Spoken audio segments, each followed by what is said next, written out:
So I just got back from our walk this morning and I am hungry for lunch. So I still have a whole pan of veggie stock that I made the other day. And I think I'm going to make some corn chowder because it's quite cold outside still. I don't want to freeze that much of the veggie stock. And I thought I still had a package of 16 bean mix, but I do not. So I decided on corn chowder. We're gonna start by peeling 4 potatoes. I always peel on top of a grocery bag. Anyway, you just scoop it up and throw it away. Keeps all the peels in one place.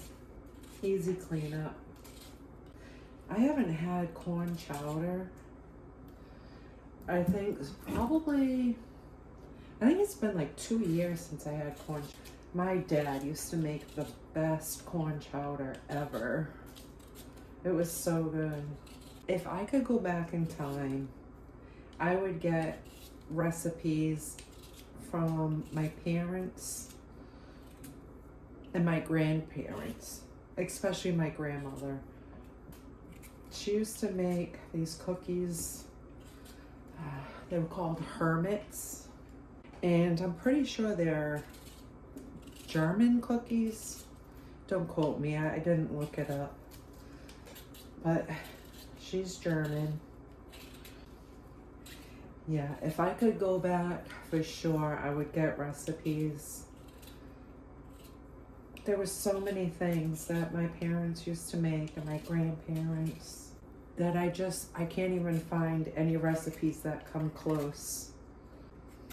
And I'm also wondering if that's because our food has changed so much. You know, it's not even real ingredients anymore.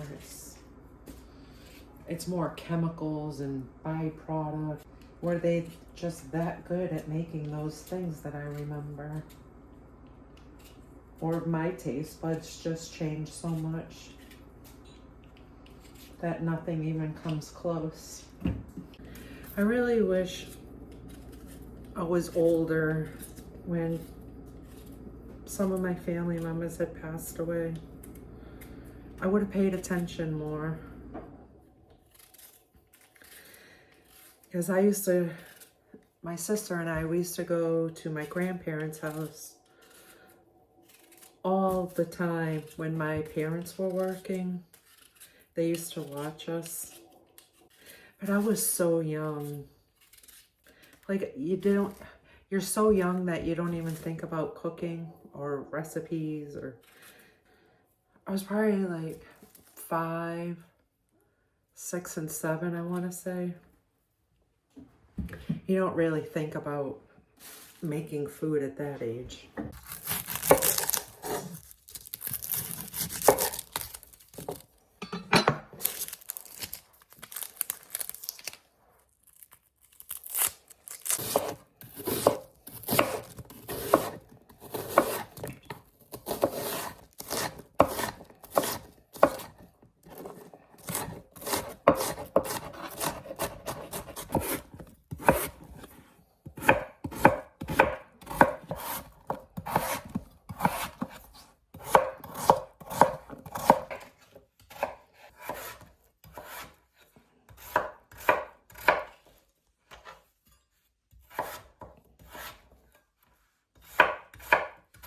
All right, we're gonna start by sauteing the onions over medium heat. I'm gonna use a little vegetable stock instead of oil.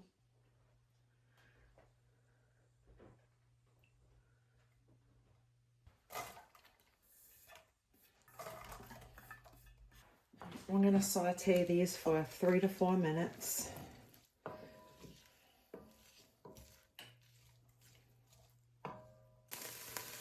All right, it's been about 4 minutes of sauteing the onions. So we're gonna start adding in our spices. With some smoked paprika.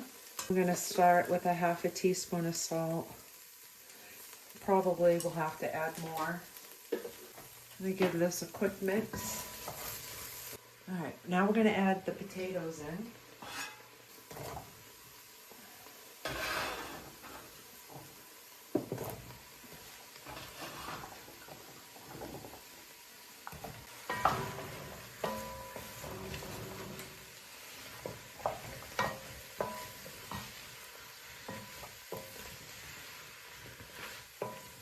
Now we're gonna put in 4 cups of corn. If it was summertime, obviously use fresh,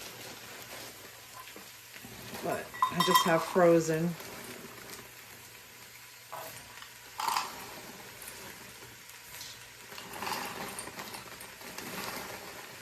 Oh, I hope I have enough. 3.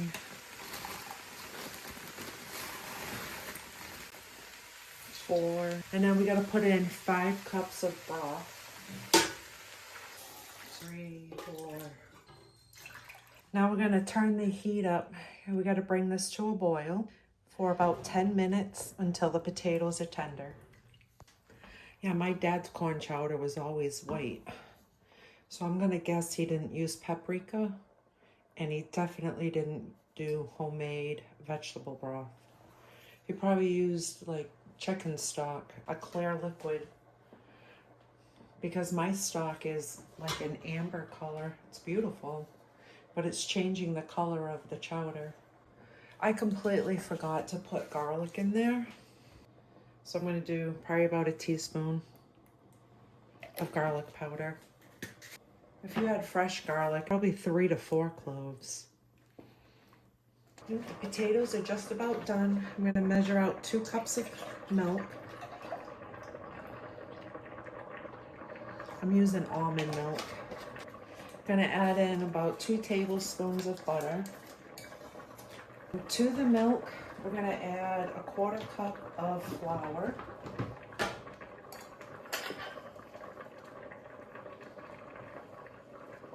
And whisk it. You don't want any clumps.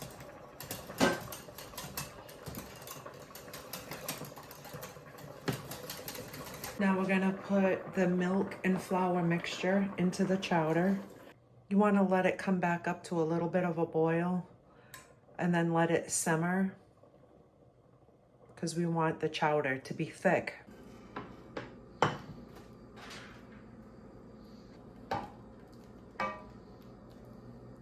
Put some salt on. I'm gonna do some pepper. I love pepper. And some parsley.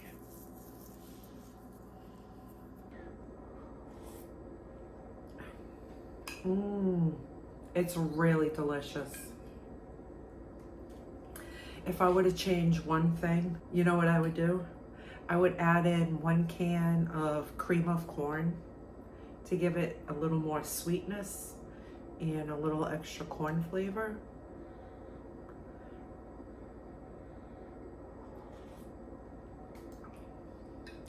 Or, wow, this is so hot. Or you could have taken 1 cup of the corn and dumped it into some of the milk, and then use an immersion blender and blend it up. If you didn't have cream corn, like I don't, but I'm just now thinking about it, that probably would have been really, really, really good. And it really did thicken up, but it is delicious. I'll leave the recipe down in the description. If you make it, I hope you love it as much as I do. It's so good.